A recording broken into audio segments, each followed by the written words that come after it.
آگے بڑھتے ہوئے آپ کو بتائیں کہ روس نے یوکرین جنگ کے اہم موڑ پر اسٹریٹجک ایٹمی مشقوں کا آغاز کر دیا۔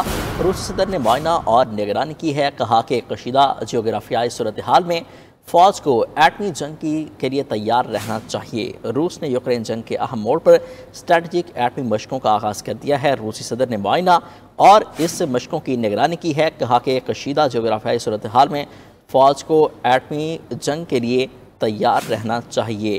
آگاہ کرتے چلیں آپ کو کہ روسی فوج کے پاس جدید ہتھیاروں کا حصہ بڑھ کر 94% ہو گیا ہے۔ مزید جانتے ہیں اپنے نمائندے شاہد کھمن سے۔ شاہد، اس کا کیا مقصد ہے ساری صورتحال کا جو ان کا بیان ہے؟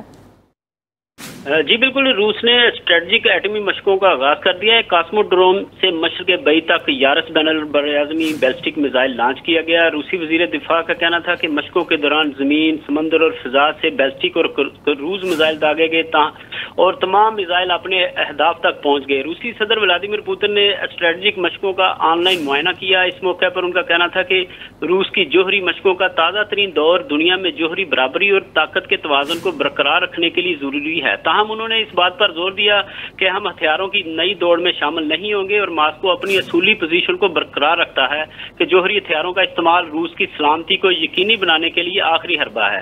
انہوں نے کہا کہ بڑھتے ہوئے جغرافیائی سیاسی تناؤ اور نئے بیرونی خطرات کے درمیان روس کا جوہری ٹرائیڈ ملک کی خود مختاری اور سلامتی کا سب سے بڑا ضامن ہے۔ ان کا یہ بھی کہنا تھا کہ روسی فوج کے پاس جدید ہتھیاروں کا حصہ بڑھ کر 94% ہو گیا ہے۔ جی ٹھیک ہے شاہد کھمن، اپڈیٹ کرنے کے لیے آپ کا بہت شکریہ۔